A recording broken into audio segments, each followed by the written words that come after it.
Welcome, everyone, to another Friday night and another installment of Live Ghost Stories by the Fire Pit, complete with Fire Pit. Alright, I hope everyone's having a good evening. Got something I want on my mind on this. You see, tonight's themes are rooms and windows. And I know this may sound odd, but you know how everybody, or at least most everybody, has this thing about going into the room and seeing something outside their window. Well, tonight's stories will have something to do with that. Matter of fact, tonight's stories also may have something to do with not what's in the window or outside the window, but what's in the room. Let's see what happens. The first story is a legend of Lacey Road. Comes from many, many years ago. My sister Regetta had moved to Valdez, and I was still sleeping in the downstairs in this big old house that we will refer to as the old house. But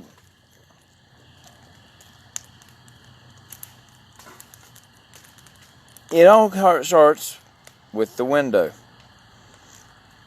Now, it was still probably about February. The nights were still pretty early in coming on. It was still cold. We had an old fireplace, not a fireplace, but old fire stove that we often used to keep warm, as well as sometimes to cook when the power went off and so forth, which was common during snowstorms and such. Although at this particular point in time, hadn't been many snowstorms, but it was still cold nonetheless. My father was a part of the local game club and had went to one of their meetings, leaving Mom and myself at home alone. Mom was in the living room watching PM Magazine. I was in the dining room doing either homework or drawing or something of the number. Actually, I was in the same room where the stove was. But it had come time for me to go out and get the wood in, which was one of my chores of the time. It was to go out and gather the firewood from where we had cut it and stacked it and bring it in for the night so that the stove would have a well-stocked bit of wood for the fire, So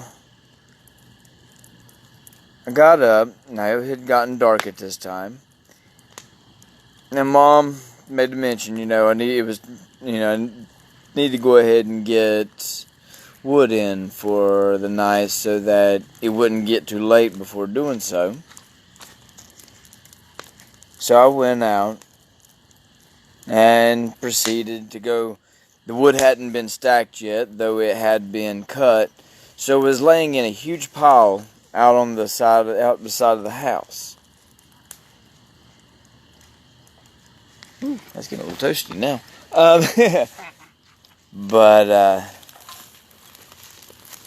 But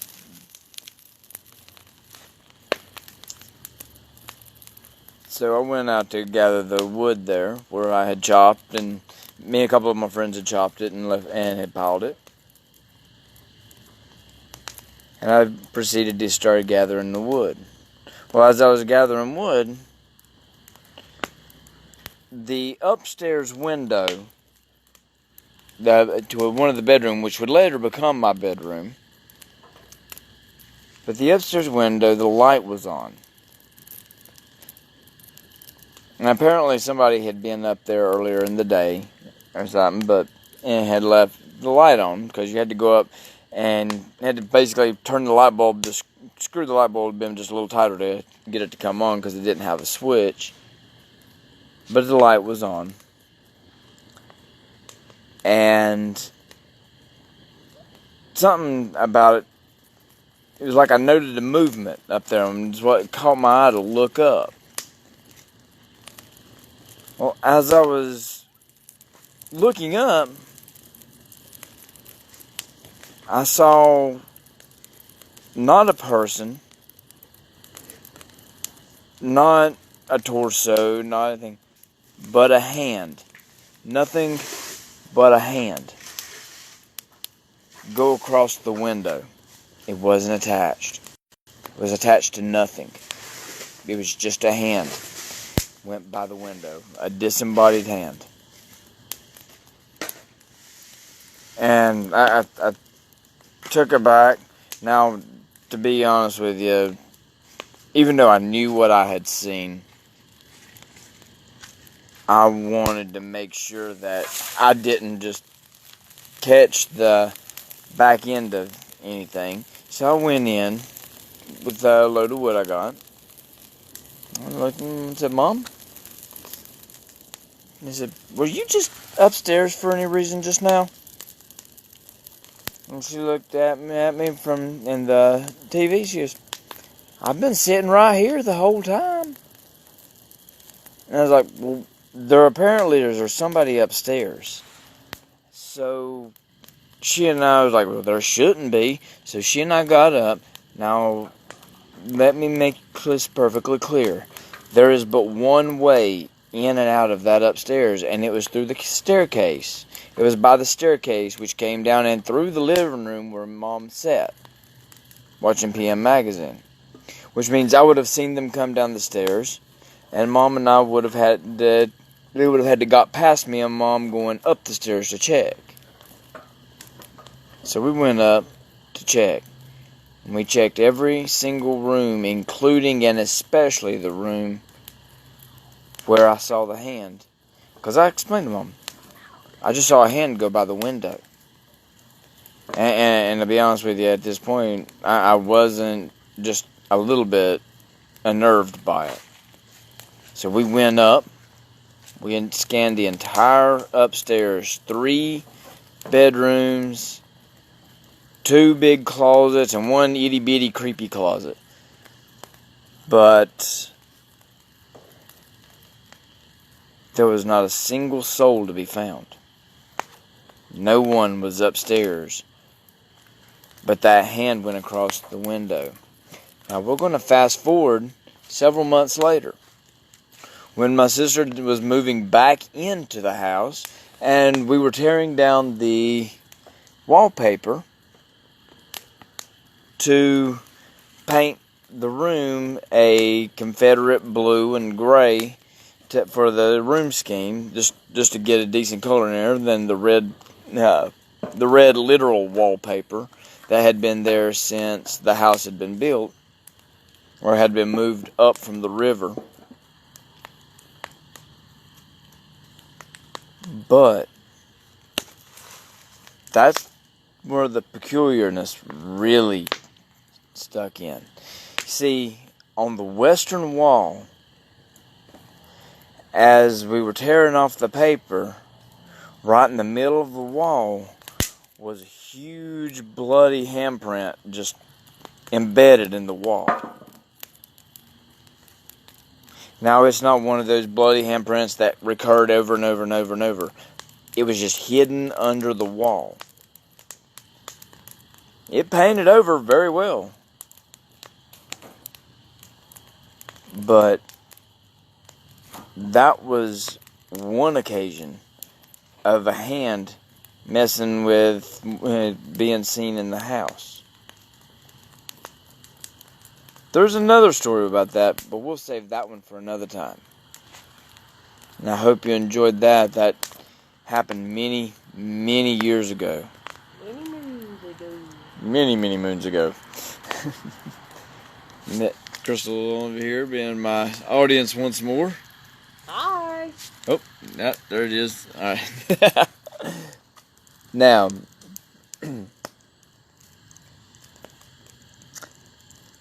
let's talk about another window.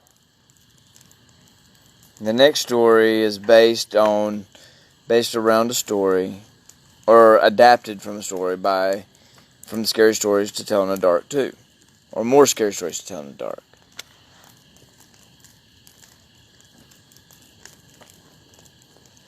And this happens to do with a window as well. You see, Katrina loved having a window by her bed.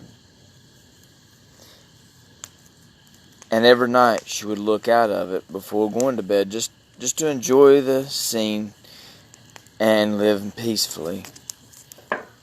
Well, one night as she was getting ready to go to bed, she looked out the window as she normally would.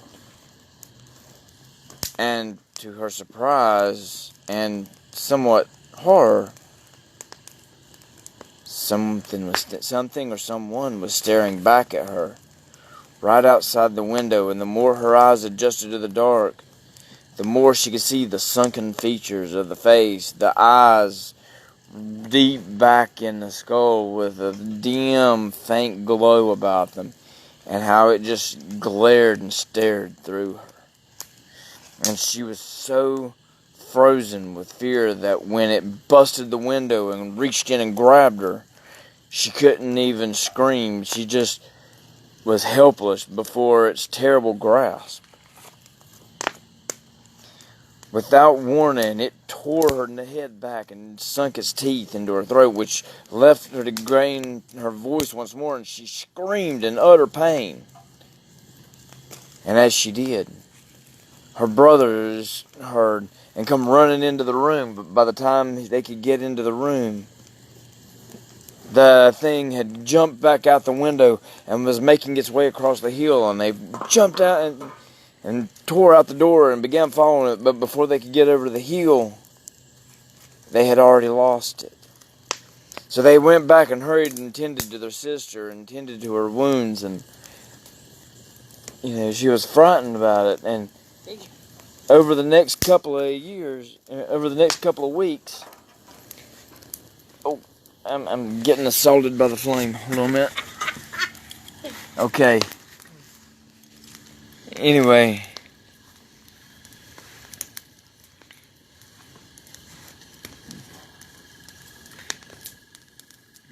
I always knew I was hot. Whole flame told me so. Anyway, over the next couple of weeks, they sat in a vigil watching over their sister. And Katrina didn't see anything of the... Ooh, that fire's going bright. The sister, Katrina, didn't see anything more of the creature. And so as things settled down, they thought, okay, maybe everything will be about fine.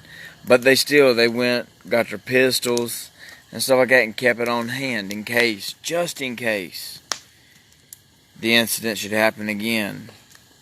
And sure enough, just over a month or so after her first attack, Katrina was getting ready for bed when she looked up, and outside the window was a familiar shape.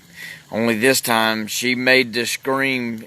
She screamed loud enough to catch her brothers, and as the thing tried to come in, they saw it attacking her sister, and as it looked up and saw them, it made for the window and ran, but not before one of them could pop a shot off and hit it in the leg. And even though they knew they hit it, heard the bullet crack the bone, it still fled across the hill, and they followed and chased it over the hill, down, around an old copse of trees, and into an old cemetery.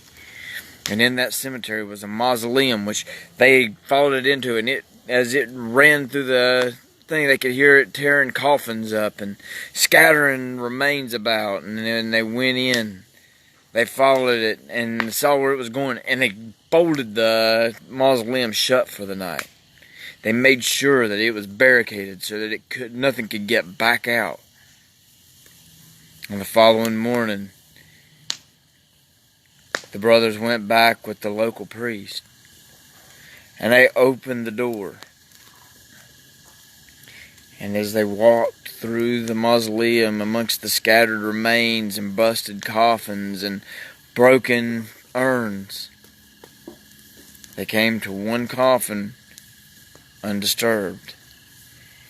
And as they peeled the coffin lid back with an eerie groan, there inside lay the sunken, just the gangly creature that had assaulted their sister, still with the bullet in its leg and fresh blood on its mouth where it had bit Katrina the night before. Acting quickly while it was in its state of slumber, they drove a bit of oaken coffin through its chest and took a knife, striking the head off the shoulders, but not before filling the mouth with garlic and burning it.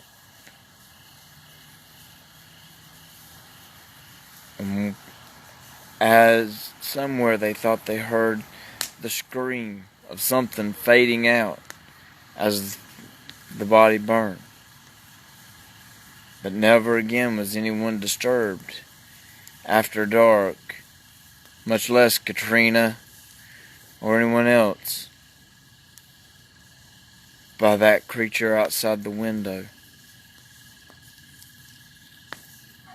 for as long as the village stood. Now,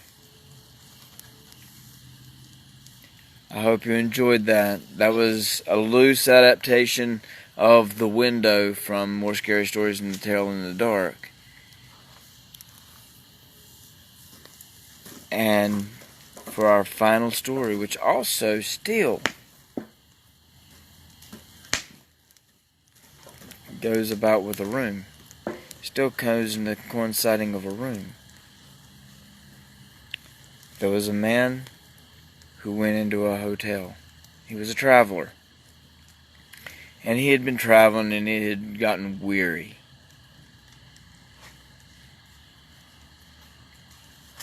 And he stopped in by this hotel for the night. Well, the hotel was booked up and all the rooms were taken, all but one. And the hotel clerk told him, said, there's one room that we don't have open, but we really don't rent that one out because people say it's haunted. And the man's like, look, I'm sorry, I'm not really one to believe in this kind of thing, but more than that, I'm really, really tired. I just want to go to bed, get some rest so that I can continue on my way in the morning. You know, I don't think one night's going to bother me. And the gentleman's like, okay, but if you're absolutely certain, we won't be, we're not going to, don't come back to us if you can't get sleep or anything like that, because we're letting you know up front and you're asking for the room. He's like, don't worry about it. I'm just tired. I want to do this, and I'll make sure nobody's in the room or anything before I go to bed. He's like, okay. Well, the matters were discussed, and the payment was made. They handed him the key. And then went back to his room. And as he got unpacked and got ready for the night, he started making his rounds through the room. He checked the closets, and he did this anyway. This was just a part of his regular routine. He wanted to make sure that everything was in its place. But he went through, made sure the closets were good, shut, locked the windows, checked under the beds, turned the sheet back, and went through the whole thing, made sure that the lamps were good, and went and locked the door, but not before opening the door and looking both ways, make sure nobody was outside, shut the door back, locked it, took the key out of the door, put it under his pillow so that no one could come and get it. And then, after he made sure that there was absolutely nobody in the room, nobody was around, he laid down and took a deep breath. And the exhaustion of the road started to come over him. And as he reached out and he lowered the light down in the lamp, he heard, coming from an ink bottle just beside the bed, a tiny voice that whispered almost in a relaxed state, going, now we're shut in for the night. And then the light went out. I hope everyone enjoyed this week's installment of Live Ghost Stories by the Campfire, or by the Fire Pit. It is a beautiful night out. I hope everyone is enjoying it, and I hope you're actually enjoying it by a fire pit of your own.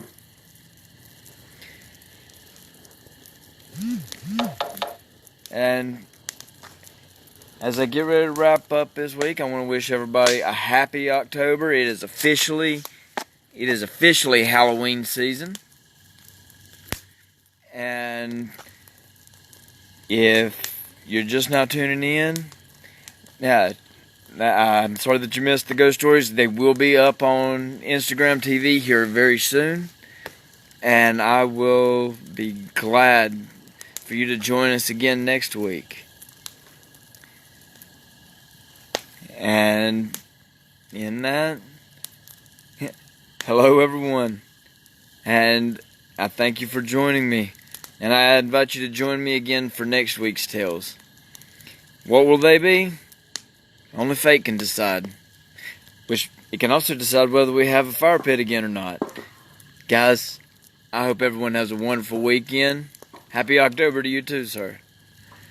And I hope everyone has a wonderful night.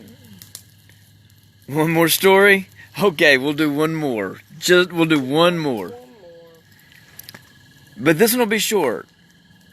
You see, we just talked about the lights going out. We just talked about rooms and windows. But sometimes there's a reason why children fear the dark. You see, children don't just naturally fear the dark because it's dark. It's truly the fear of not being completely alone in the dark. This can also be rekindled in adults as one gets stranded on a lonesome highway in the dead of night.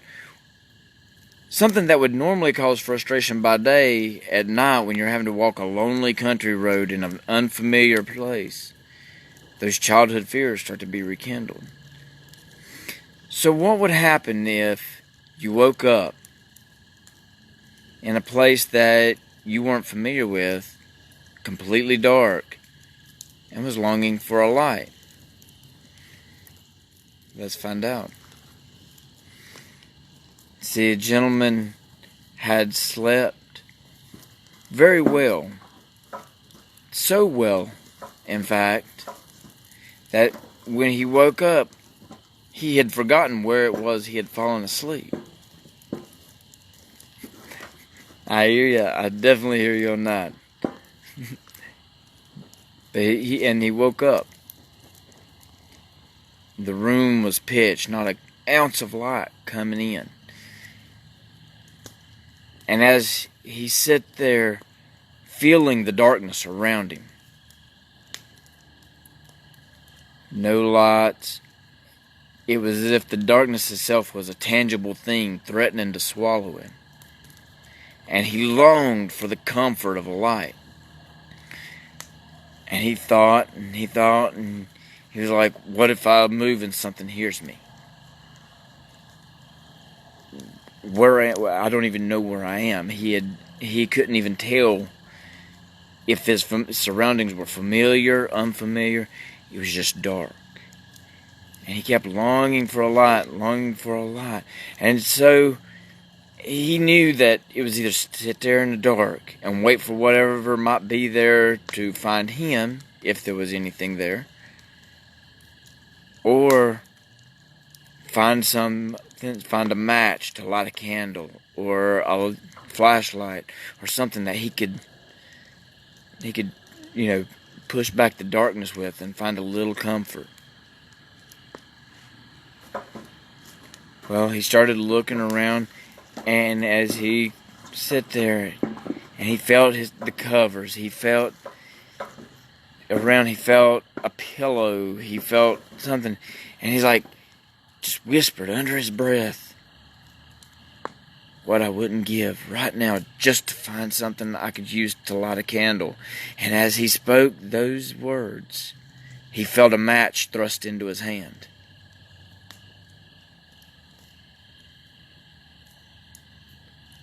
This is why kids still feel the fear of the dark. And some adults. I hope you enjoyed this story. And I hope that you'll tune in next week for another episode. And if you want to see more, I'll have a link to some more of my stories if you'd like to read them. And I appreciate you stopping in. But thank you. Thank you very much. And as I sign out for the night, I'll bid you a happy October. And again, like I said, I hope to see you next week. Feel free to join in. And you have a good night and a happy Halloween season. I'll talk to you again soon. See you in the shadows.